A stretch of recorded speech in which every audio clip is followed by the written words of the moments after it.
दोस्तों नवनीत जेएमएच की खबरों को लाइक करें, इसके बाद पहली बार आए चैनल पर सब्सक्राइब करें, साथ ही बेल के आइकन को दबाकर ऑल कर लें ताकि हमारी खबरें पहुंचे सबसे पहले।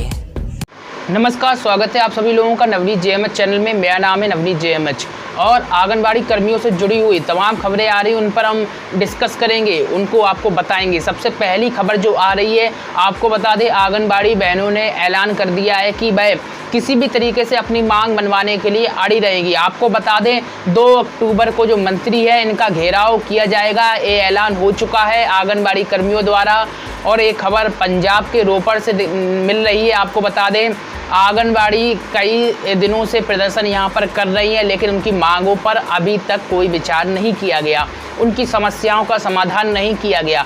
विगत दिनों उन्होंने प्रतियां जलाई थी, नई शिक्षा नीति का विरोध कर रही हैं और आरोप लगा रही हैं कि नई शिक्षा नीति सरकार की सोची समझी साजिश है और इसके तहत आंगनबाड़ी केंद्रों को बंद किया जाएगा।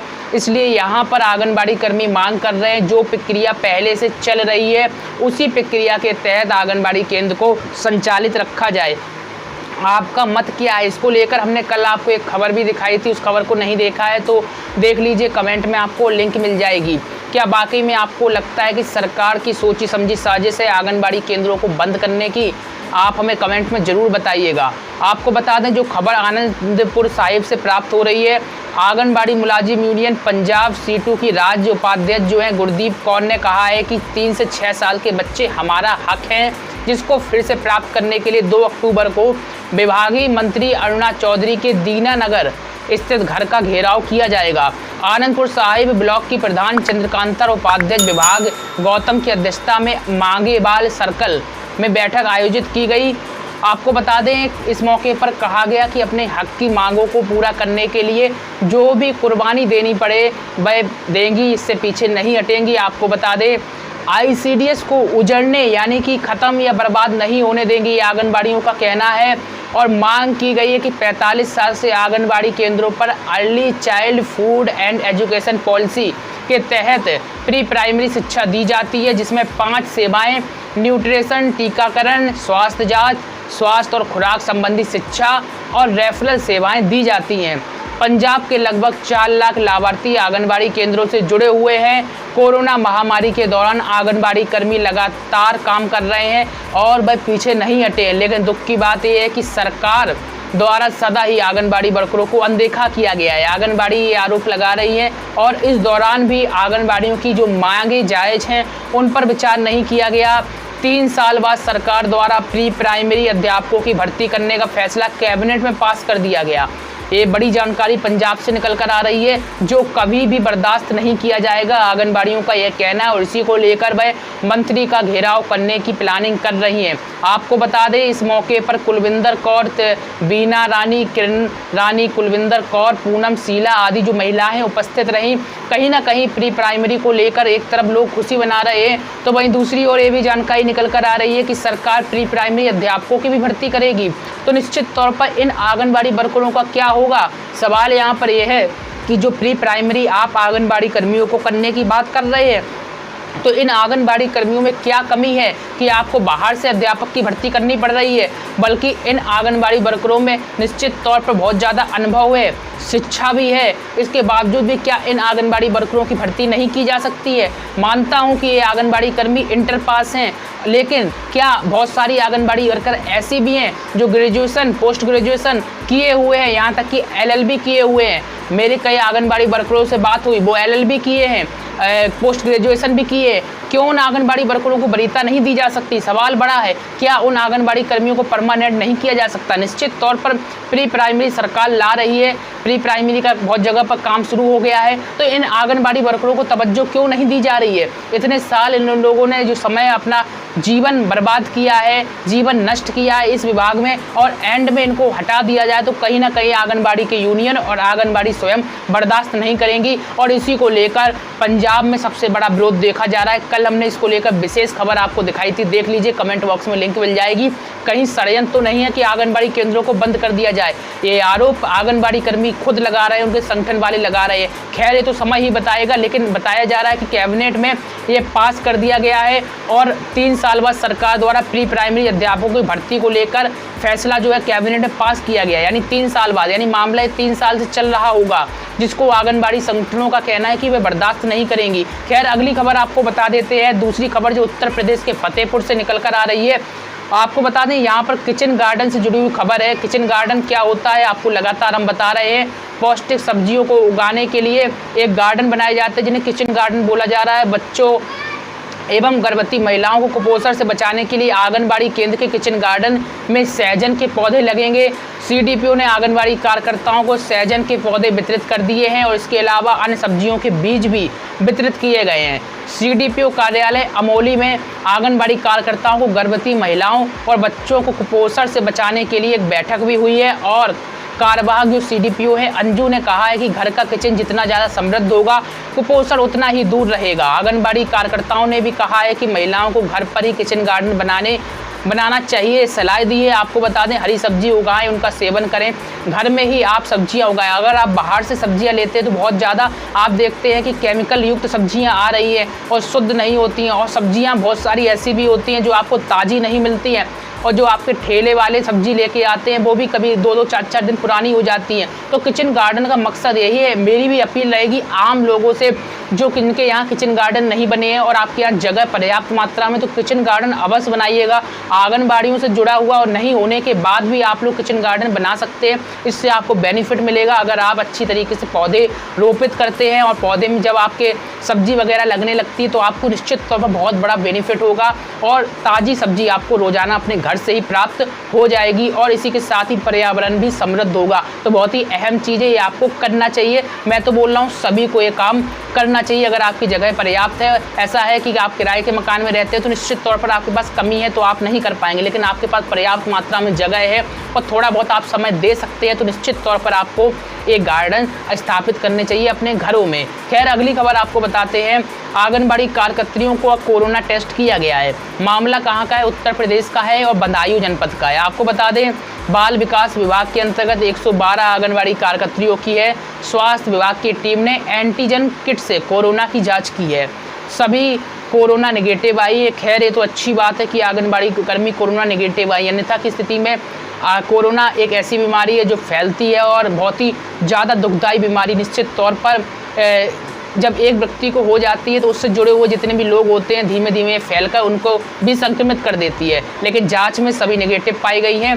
चिकित्सा अधीक्षक डॉक्टर सुशांत बनर्जी, सीडीपीओ कल्पना जौहरी आदि लोग हैं मौजूद रहे हैं। खैर अगली खबर आपको बता देते हैं, आंगनबाड़ी में जो सुविधाएं मिलती हैं उसके बारे में जानकारी दी गई है। झारखंड के गिरिडीह से एक खबर है।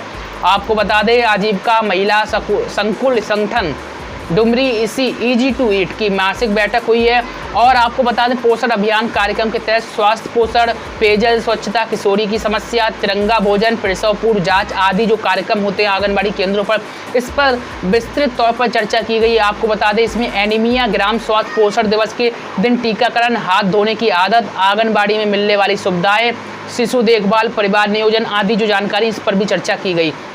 आपको बता दें इसके उपरांत सखी मंडल की दीदियों द्वारा शपथ कार्यक्रम का आयोजन किया गया। खैर ये तो कार्यक्रम आंगनबाड़ी केंद्रों पर जो होते हैं वो हमने आपको बताए, इसमें कोई खास जानकारी नहीं है जो आपको देनी चाहिए। अगली खबर आपको बता देते हैं, आंगनबाड़ी कार्यकर्ताओं से जुड़ी हुई उत्तर प्रदेश से। दरअसल आपको बता दें उत्तर प्रदेश में 62 साल में आंगनबाड़ी बहनों का रिटायर किया जा रहा है और जिसका लगातार संगठन विरोध कर रहा है और अब मामला जो है कोर्ट में चला गया है, ऐसी जानकारी हमें प्राप्त हो रही है और स्वयं आंगनबाड़ी के संगठनों द्वारा ये जानकारी दी गई है और इसको लेकर भी हमने आपको खबर बताई थी। आपको बता दें आंगनबाड़ी कार्यकर्ताओं का मामला हाई कोर्ट पहुँच गया है और ये आप लोग सोच रहे होंगे ये मामला तो पहले भी गया। जी हाँ, फिर से ये मामला हाई कोर्ट पहुँचा है। खबर क्या है? उत्तर प्रदेश के गोरखपुर से ये खबर है। महिला आंगनबाड़ी कर्मचारी संघ उत्तर प्रदेश जनपद इकाई गोरखपुर की एक आवश्यक बैठक हुई और इसमें आपको बता दें जो अध्यक्षता है जिला अध्यक्ष यहाँ की है निर्मला शर्मा एवं संचालन महामंत्री गीता सिंह ने किया है।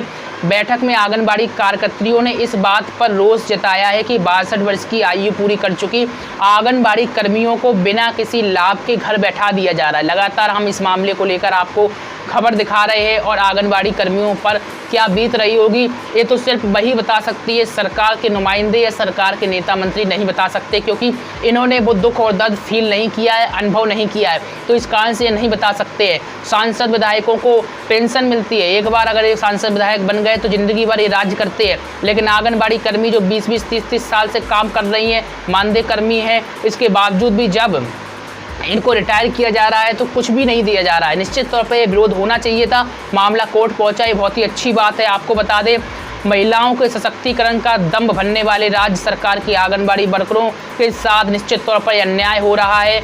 30 से 35 साल सेवा करने वाली आंगनबाड़ी कर्मियों को जीरो, जी हाँ जीरो, बिल्कुल नील, एक भी रुपए नहीं देके इनको रिटायर किया जा रहा है। साथ ही सरकार कह रही है जिन आंगनबाड़ी कर्मियों का वेतन नहीं रोका गया उनको तत्काल रोका जाए। मतलब इस तरीके से ट्रीट हो रहा है, इस तरीके से बर्ताव किया जा रहा है, जैसे लग रहा है कि आंगनबाड़ी कर्मियों को बहुत ज़्यादा रकम दी जा रही हो और समय पर बहुत ज़्यादा रकम पहुँचाई जा रही हो। अभी भी उत्तर प्रदेश में ऐसे हालात है कि आंगनबाड़ी बहनों का मानदेय नहीं आया है।